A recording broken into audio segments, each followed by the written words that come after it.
mais um ABMed no ar. Finalmente estamos de volta aqui com mais um vídeo do canal para vocês. A gente passou um tempo parado, eu sei, mas agora a gente está trazendo aqui, retornando aqui com chave de ouro, né? A gente vai trazer 2 vídeos em um, e esses 2 vídeos em um a gente vai falar sobre hiponatremia. Então hoje eu vou lançar 2 vídeos. Se você terminar esse vídeo aqui, já vai direto para o outro, porque estão bem interessantes. Reposição de sódio.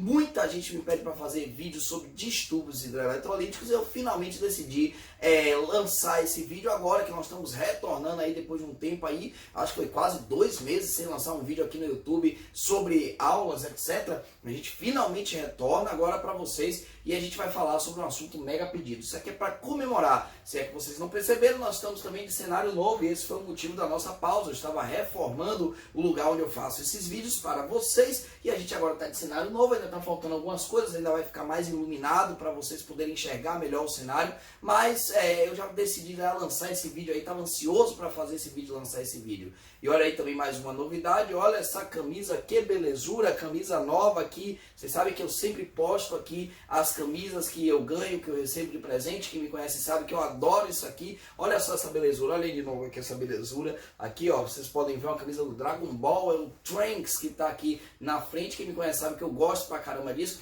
E essa camisa foi um presente de uma residente de clínica médica que rodou lá com a gente na UTI Card, chamada doutora Isadora. Então se a doutora Isadora estiver aí nos assistindo agora, um abraço, doutora Isadora, muito obrigado, adorei essa belezura aqui, adorei. E coincidentemente, quem me inspirou para fazer esse vídeo de hiponatremia foi o namorado da doutora Isadora, o doutor Luiz. Então, doutor Luiz, esse vídeo aqui ó, foi um pedido seu e a gente está fazendo ele graças ao seu pedido, que foi quem realmente me inspirou a fazer esse vídeo, né? Então a gente está aqui trazendo esse vídeo para você. Um abraço também para o doutor Luiz, se ele estiver nos assistindo aí, um forte abraço e vamos sem mais delongas pro vídeo, porque a gente tem muita coisa para falar. Vamos dividir esse vídeo em 2 partes, as 2 partes vão sair hoje, então se você terminar a parte 1 da hiponatremia, você já parte para a segunda parte, para você poder ficar fera nesse assunto aí. Vem comigo, vamos lá!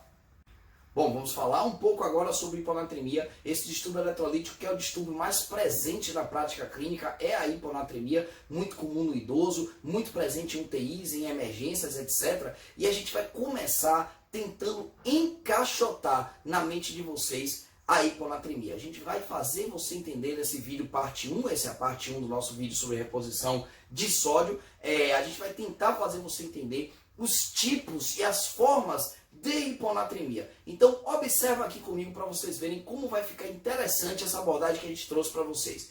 Primeiramente, a gente vai aqui falar sobre alguns exames que são de suma importância para você dar o diagnóstico da hiponatremia. Para você saber que tipo de hiponatremia você está diante no seu paciente. Então, por exemplo, o sódio sérico, a gente tem aí um valor de normalidade do sódio sérico entre 135 a 145, abaixo de 135, hiponatremia. Abaixo de 120, hiponatremia grave. Então, abaixo de 135, hiponatremia, abaixo de 120, hiponatremia grave. Grave esses 2 valores aí, que a gente vai precisar dele já já para falar para vocês sobre os casos aí de reposição. Bom, o sódio urinário também é um importante exame para a gente. Ele varia aí de 40 a 220 miliequivalente por litro. Então o sódio urinário tem que estar entre 40 e 220 miliequivalente por litro. A osmolaridade urinária também é outro exame importante para você definir a causa da sua hiponatremia. Ela varia aí de 600 a 900 miliosmolar. Então miliosmolar, 600 a 900 é a osmolaridade urinária normal. E por fim, a osmolaridade plasmática. A osmolaridade plasmática é essa que vai variar aí de 275 a 290. Alguns livros trazem de 270 até 295. Esse intervalo vai variar, mas a variação é pouca. Então, para você falar de hiponatremia, eu tenho que ter primeiro o sódio sérico do paciente, óbvio que é isso que vai me dar, bater o martelo final aí no resultado, no diagnóstico da hiponatremia. E para você identificar a causa, o porquê, o motivo pelo qual aquela hiponatremia está acontecendo, eu preciso do sódio urinário, da osmolaridade urinária e da osmolaridade plasmática. Sendo que aqui na osmolaridade plasmática eu ainda trago para vocês uma formulazinha que é bem tranquila para vocês gravarem aqui, é a fórmula de osmolaridade plasmática, que nada mais é do que 2 vezes o sódio mais glicose dividido por 18 mais ureia dividido por 6. Percebam que seja lá qual for o valor que você aplicar nessa fórmula, o grande montante dela, o grande valor final da osmolaridade plasmática vai ser determinado pelo sódio. O sódio ele tem o maior peso dentro dessa fórmula. A glicose vai dividir por 18, a ureia vai dividir por 6. Quem que dá maior peso a essa fórmula aqui? É o sódio. Então imagina lá que o sódio é 2 vezes o valor dele para você poder calcular a osmolaridade do plasma desse paciente. Então a osmolaridade é essa que não pode ultrapassar aqui 290 nem ser menor do que 275. Então essa fórmula é importantíssima para nossas próximas avaliações. Mas percebam desde já que independente do resultado aqui, dos valores que você colocar nessa fórmula, o maior peso da osmolaridade sanguínea é do sódio. Então o sódio é que fornece a osmolaridade sanguínea. É ele quem faz com que o sangue tenha osmolaridade adequada. E sabendo que existem esses exames e que esses exames anteriores são importantíssimos para a gente analisar qual o tipo de hiponatremia nós estamos diante e qual a melhor forma de tratá-la, portanto, agora a gente vai fazer o quê? A gente vai analisar caso a caso cada causa de hiponatremia. Então imagine que eu dividi hiponatremia aqui em 4 grandes causas. Vamos lá, vem comigo aqui nas 4 grandes causas, só para você já começar a sistematização. Estou diante de um sódio menor do que 135, portanto estou diante de uma hiponatremia. Pensando em hiponatremia, eu tenho que abrir um leque de 4 possibilidades. Sempre que eu observar uma hiponatremia, eu abro um leque de 4 possibilidades. Quais são essas 4 possibilidades, Murilo? Ou eu estou diante de uma hiponatremia hipovolêmica, ou eu estou diante de uma hiponatremia euvolêmica, ou eu estou diante de uma hiponatremia hipervolêmica, ou eu estou diante de uma pseudo-hipernatremia. E você classificando o seu paciente em cada uma delas, você vai conseguir tratá-lo com muito mais eficácia e entender o que é que está acontecendo com aquele paciente, que é mais importante é entender o que está acontecendo, o porquê que aquele sódio está baixo. E aqui eu já vou lhe dar uma informação importantíssima para você entender a hiponatremia verdadeira, aquela hiponatremia hipotônica, ou seja, com a tonicidade do vaso reduzido. Essa hiponatremia, ela se encaixa dentro das 3 primeiras causas que eu falei, hipovolêmica, euvolêmica e hipervolêmica, porque a pseudo-hiponatremia, como o próprio nome diz, é uma hiponatremia falsa, ela não é hipotônica. Então essas 3 hiponatremias aí, elas são dilucionais, elas são por excesso de água. Então toda a hiponatremia verdadeira, ou seja, hipotônica, a euvolêmica, a hipervolêmica e a hipovolêmica, elas são por excesso de água, elas são dilucionais. Então entendam isso que vai ficar muito mais fácil de vocês raciocinarem nas causas de hiponatremia. Prestem atenção bastante no que eu vou dizer agora, porque agora a gente vai começar pela hiponatremia hipovolêmica. E a hiponatremia hipovolêmica, existem várias causas que podem ocorrer na hiponatremia hipovolêmica. Observe que na hipovolêmica o corpo possivelmente está perdendo. Então na hipovolêmica existe uma perda de volemia no corpo. E essa hiponatremia hipovolêmica se dá pelas mais diversas causas possíveis. Então olha aqui comigo. Primeiro, diarreia e vômito. Uma importante causa de hiponatremia hipovolêmica é diarreia e vômito. Raciocinem comigo. Diarreia e vômito. Hemorragias. Também perdem sangue, perdem plasma, perdem sódio.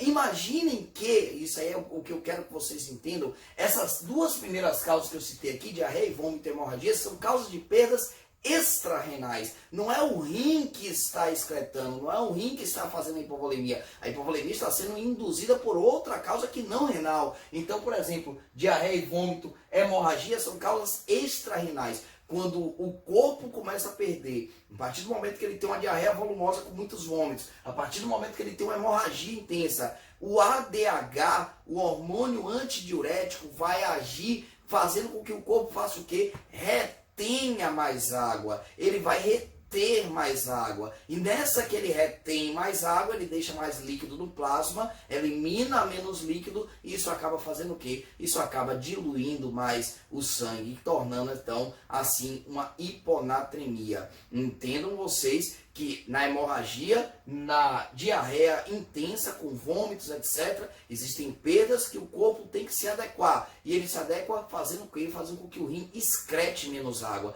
Portanto, nessas 2 primeiras causas aqui, se eu analisasse o sódio urinário do meu paciente, esse sódio urinário tinha que estar baixo, porque a causa é extra-renal. O rim, ele é inteligente o suficiente para entender que quando ele está perdendo, que quando o corpo está perdendo líquido, ou seja, está hipovolêmico, ele tem que excretar menos, e nessa ele excreta menos sódio. Então, se ele vai excretar menos água, menos sódio, ele trava mais a água, consequentemente trava mais o sódio, a urina fica com menos sódio. Portanto, eu tenho que nessas duas primeiras causas, diarreia e vômito e hemorragias, eu tenho aqui um sódio urinário abaixo de 20 miliequivalente por litro. Por quê? Porque o rim está entendendo que ele tem que reter e, portanto, ele vai eliminar menos na urina.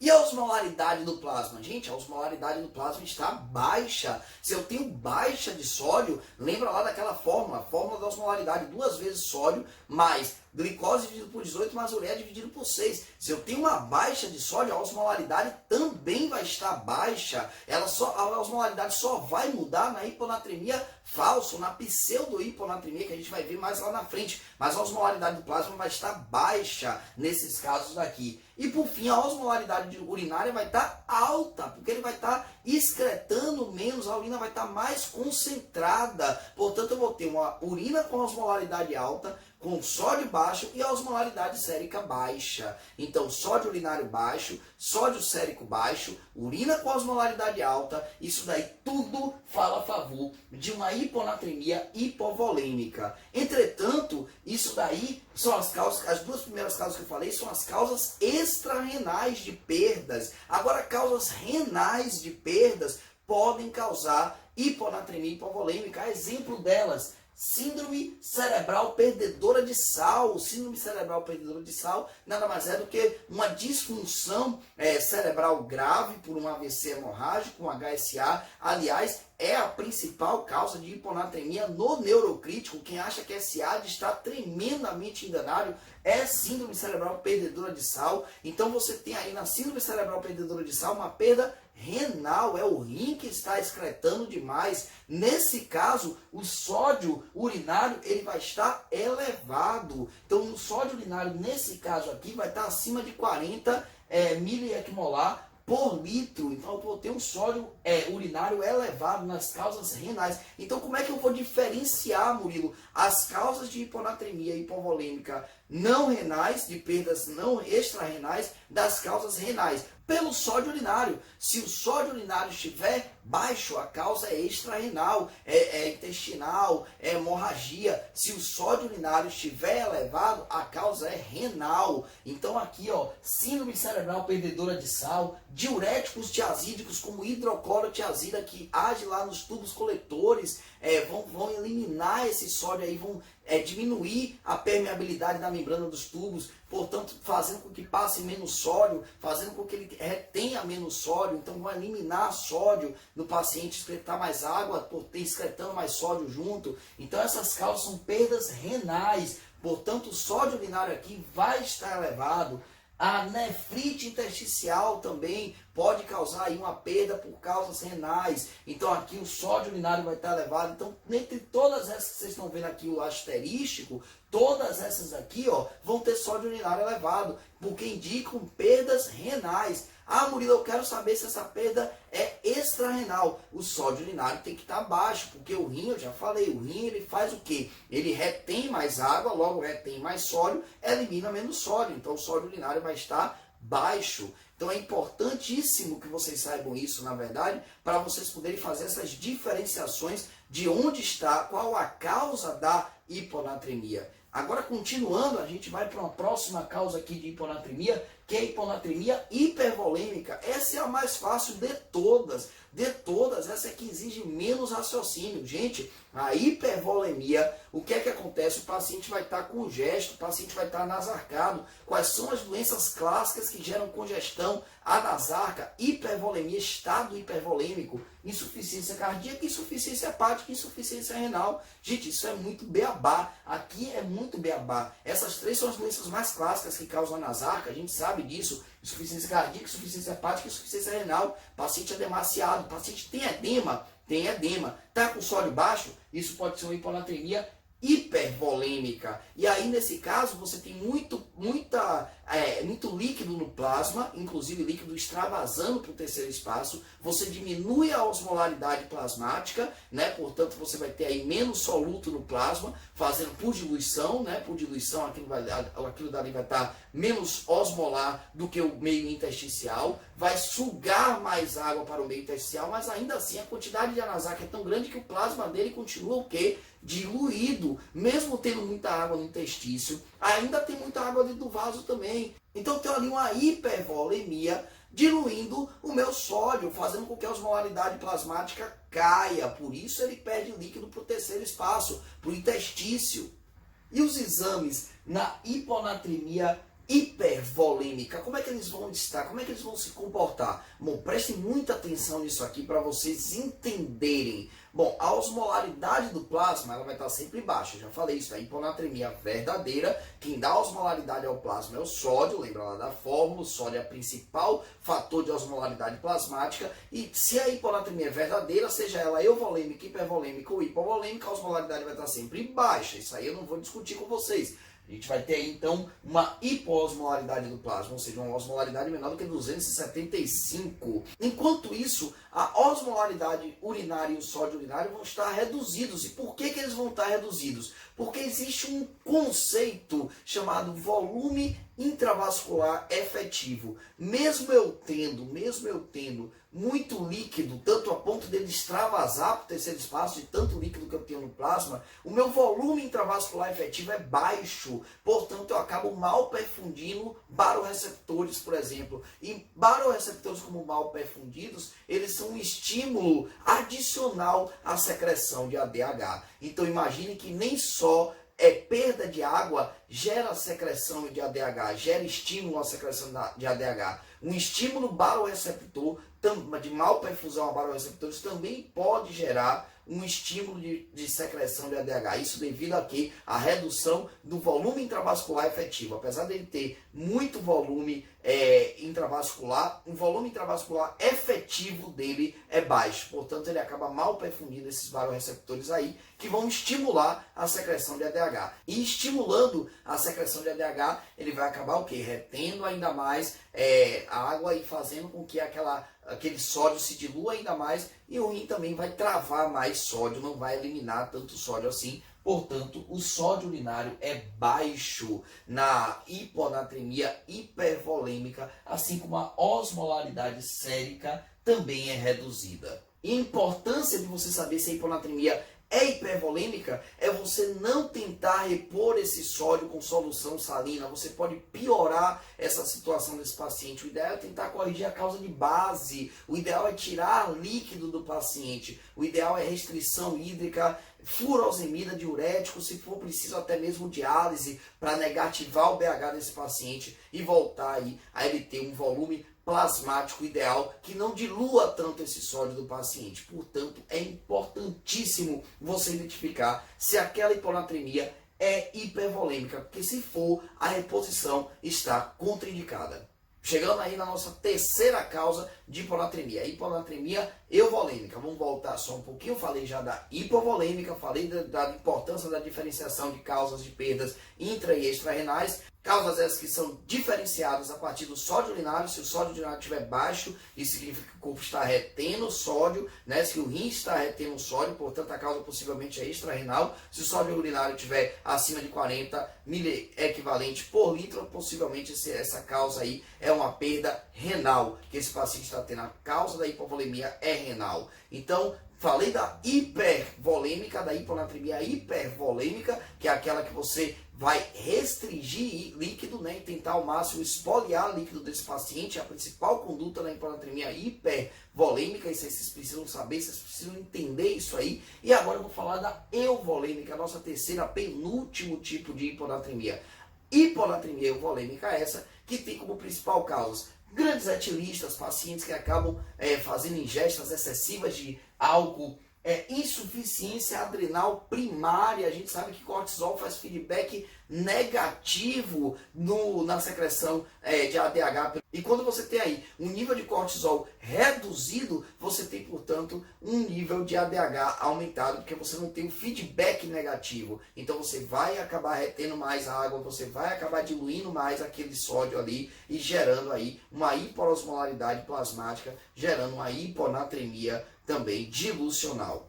E a SIAD? SIAD que vocês tanto ouvem falar, é uma doença muito comum no neurocrítico, mas como eu falei anteriormente, a síndrome cerebral excretora de sal, perdedora de sal, é muito mais comum no neurocrítico do que a SIAD. Na verdade, a SIAD corresponde aí a 30% das hiponatremias no neurocrítico, enquanto que a síndrome cerebral perdedora de sal corresponde a até 70%. Então, SIAD, na verdade, é a síndrome inapropriada de secreção de ADH. E essa síndrome, ela tem diversas causas, como por exemplo, síndrome paraneoplásica, principalmente associada a câncer de pulmão, distúrbios graves do sistema nervoso central, AVC hemorrágico, hematomas subdurais, sepdurais, HSA, então AVC isquêmico extenso, qualquer distúrbio grave que torne o paciente um paciente neurocrítico pode desencadear a SIAD. E é interessante falar do SIAD, porque junto com a síndrome cerebral perdedora de sal, elas são as duas principais causas de hiponatremia do neurocrítico, e a conduta delas é diametralmente oposta, né? A SIAD pode ser também caracterizada como hipervolêmica, ela pode estar num estado aí no paciente, ela pode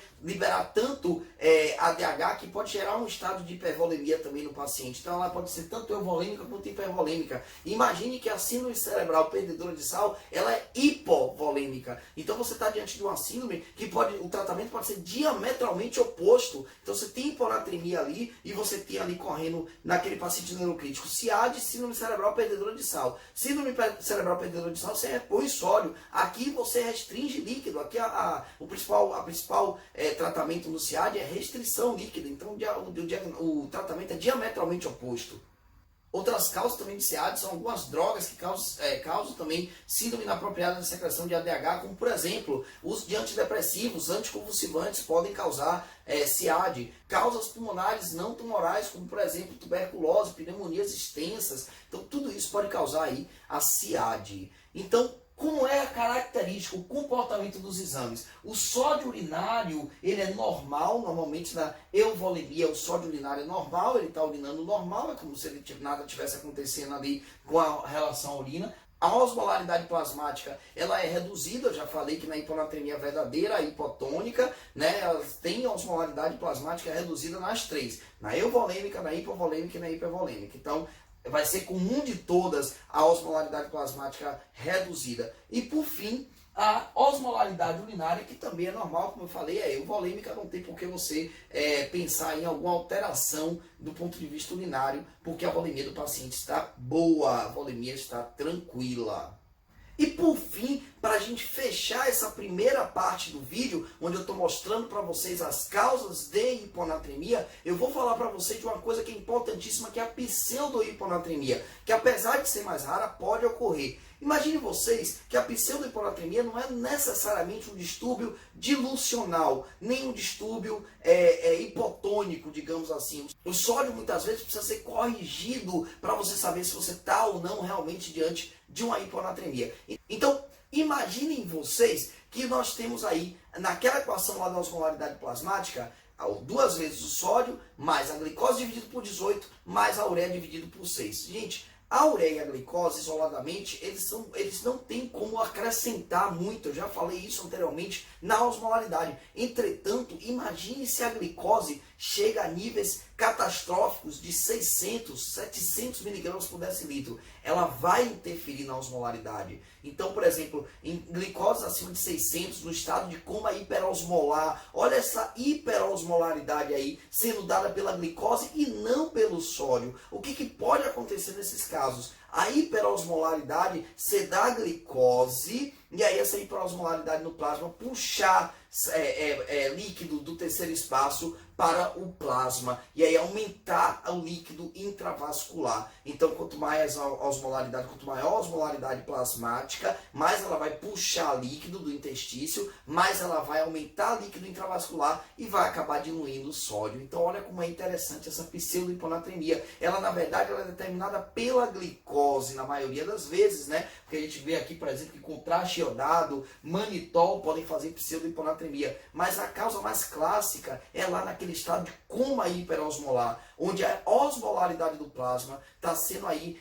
praticamente ditada pela glicose que está muito elevada. Então você imagine que nesses casos, aqui a osmolaridade plasmática é elevada. Então é o único caso de hiponatremia que não é hipotônica, ou seja, que tem osmolaridade plasmática elevada, porque a maioria, a osmolaridade plasmática é baixa. Por isso a gente chama de pseudo-hiponatremia essa daí. E por isso que nessa daí eu tenho que corrigir a quantidade de sódio pela glicose. Eu vou mostrar para vocês como é que faz isso. Não é difícil não. Eu vou dar uma manhãzinha aqui para vocês que vai facilitar bastante a vida de vocês de correção do sódio pela glicose. E como isso não é um distúrbio volêmico, não tem por que a urina estar alterada. Então o sódio urinário vai estar normal, a osmolaridade urinária vai estar normal. O que diferencia a pseudohiponatremia das outras é que na pseudohiponatremia eu tenho um sódio reduzido abaixo de 135 com osmolaridade plasmática elevada. Por quê? Porque quem está dando aquela osmolaridade é a glicose. E uma vez que o sangue esteja hiperosmolar, ele vai acabar puxando mais líquido do intestino, fazendo assim com que eu dilua isso aí, tornando assim meu sódio falsamente baixo. Para isso, então, como eu falei anteriormente, a gente tem que aplicar esta formulazinha aqui, que é a fórmula do sódio corrigido, conforme a glicose. Gente, não gravem essa fórmula, vocês só precisam entender ela. Essa fórmula aqui, essa fórmula toda, sódio corrigido é igual a sódio mais 1,6 vezes a glicose menos 100 dividido por 100. Eu falando assim até assusta e desempolga vocês. Portanto, eu vou dar uma manha para vocês entenderem. Pessoal, o que essa fórmula quer dizer, resumindo ela para vocês, é que a cada aumento de 100 miligramas por decilitro na glicose, a partir de 100 miligramas de glicose, então, por exemplo, a partir de 100 miligramas de glicose, tem o valor de 100 miligramas. Quando eu aumento de 100 em 100, a partir desse valor de 100, que é um valor basal de glicose, eu elevo o meu sódio em 1,6. Gente, não é difícil, entendam. Eu vou dar um exemplo aqui agora para a gente poder entender isso aqui. Bom, e para a gente entender melhor o que é esse negócio desse sódio corrigido, e vocês saberem que essa fórmula não é esse bicho de 7 cabeças todo, pelo contrário, vocês não precisam decorar nada aqui, vocês vão ver isso agora, eu vou mostrar isso para vocês no exemplo,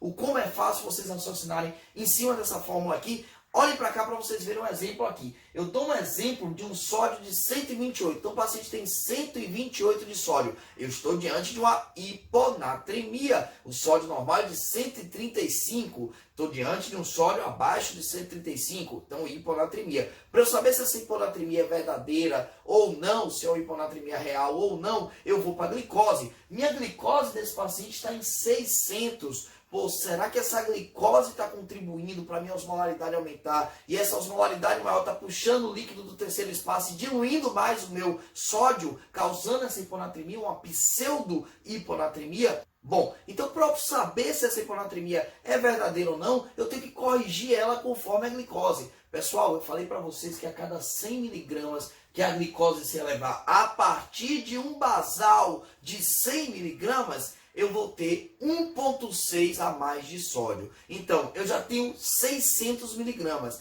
Eu elevei 500 miligramas a mais. Eu elevei 500 miligramas a mais. O basal é 100. Eu elevo 500 a mais para dar 600 total. É como se eu pegasse aí a cada 100 desses até 500, eu elevasse 1,6 no meu sódio. 1,6 vezes 5, porque eu elevei 500, logo a partir do basal de 100 eu elevei mais 500 para dar 600. 1,6 vezes 5, 8. 128 mais 8, 136. No sódio corrigido, ele nem hiponatremia tem. Então tá aí como é que você corrige o sódio para você saber se essa hiponatremia é ou não verdadeira. E aqui, para fechar com chave de ouro esse assunto, eu mostro para vocês essa tabela que está aqui em cima do vídeo, que vocês estão vendo aqui em cima agora do vídeo. Essa tabela é espetacular para vocês conseguirem entender melhor a hiponatremia. E ela resume praticamente tudo que a gente deu até agora. Então olha como ela resume bem. Ela fala aqui da hiponatremia hipovolêmica extrarrenal, que é aquela com sódio urinário baixo, porque a perda está sendo extrarrenal, então o rim está tentando reter sódio para compensar aquela perda. A hiponatremia renal, que é aquela com sódio urinário normal, é aquela que está vindo do rim, é aquela causada por diuréticos tiazídicos, é aquela causada por síndrome cerebral perdedora de sal, entre outros. E aqui é de cima a hipovolemia extrarrenal causada por diarreia, náuseas, etc. A euvolêmica, que é aquela que você vai ter, por exemplo, na presença do CIAD, que ela pode ser euvolêmica ou hipervolêmica, na presença de insuficiência adrenal, onde você não tem o cortisol fazendo feedback negativo no ADH, então vai ser a euvolêmica. Lembrando que na euvolêmica tudo vai estar normal na urina, sódio urinário normal, o sódio sérico vai estar baixo, a osmolaridade sérica também vai estar baixa, mas o sódio urinário e a osmolaridade urinária vai estar normal. A hipernatremia hipervolêmica, que é aquela onde o sódio urinário vai estar baixo, com a osmolaridade urinária elevada. E por fim a pseudo-hiponatremia, que é aquela também que tudo na urina está normal, sódio urinário normal, osmolaridade urinária normal, e a osmolaridade plasmática pode estar elevada por conta da glicose, portanto você tem que corrigir o sódio pela glicose. E aí a fórmula, eu já falei para vocês, já desmistifiquei isso, a partir de um basal de 100 mg de glicose, a cada 100 que você for aumentando, você vai acrescentando 1,6 lá no sódio para corrigir esse sódio aí. E aí, deu para pegar essa primeira parte de hiponatremia? Deu para entender os principais tipos de hiponatremia e as características de cada um? Isso vai ser importante sim no tratamento, principalmente quando ela é hipervolêmica ou pseudo-hiponatremia, que é aquela que você nem vai tratar, diga-se de passagem, porque o sódio, em teoria, corrigido, vai estar normal. Então, essa primeira parte é muito importante. É difícil, eu não vou mentir, eu achei difícil também, eu tive que estudar muito para fazer esse vídeo, foi um dos vídeos mais trabalhosos do canal, então peço mais uma vez o seu like aqui no vídeo, e você pode assistir esse vídeo quantas vezes vocês quiserem, o vídeo está aí para vocês assistirem, vai lá, assistem quantas vezes vocês quiserem para poder entender isso aí, é um assunto realmente complicado. Me pediram para deixar as referências que eu utilizei, as referências bibliográficas aqui na descrição, eu vou deixar todas as referências que eu utilizei, não foram poucas, todas as referências que eu utilizei vão estar aqui na descrição. E para fechar esse vídeo aí com chave de ouro, eu vim lembrá-los, para vocês que ainda têm dificuldade em eletrocardiograma, do nosso curso de eletrocardiograma do básico ao avançado online. Isso aí, a Abimed se compromete com você de lhe ensinar eletrocardiograma daí, sem sair da sua casa, com muita responsabilidade, muita didática e mostrando para vocês o quanto é simples e fácil aprender eletrocardiograma. Então, se você é um daqueles que tem dificuldade em eletrocardiograma, corre no link que eu vou deixar aqui na descrição, entra lá no site para você ver o que é que o curso pode lhe oferecer. O curso tem material didático incluso, são mais de 6 horas de curso, dá para em pouco mais de 6 horas aprender tudo de eletrocardiograma para vocês que ainda têm dificuldade no laudo e na interpretação desse exame. Então, ainda tem mais, se você inserir um cupom de desconto para os 200 primeiros inscritos, se você insere um cupom de desconto ABMED 200, você ainda ganha 50% de desconto no valor do curso, é uma super promoção essa daí. Então corre lá, no link está aqui na descrição, para você chegar primeiro e pegar logo esse desconto aí no curso de eletrocardiograma online, tá bom? Um abraço a todos e até o vídeo que sai daqui a pouquinho. Então já sai desse, pula pro outro, que você vai continuar agora o seu estudo sobre hiponatremia. Vamos lá, até daqui a pouco.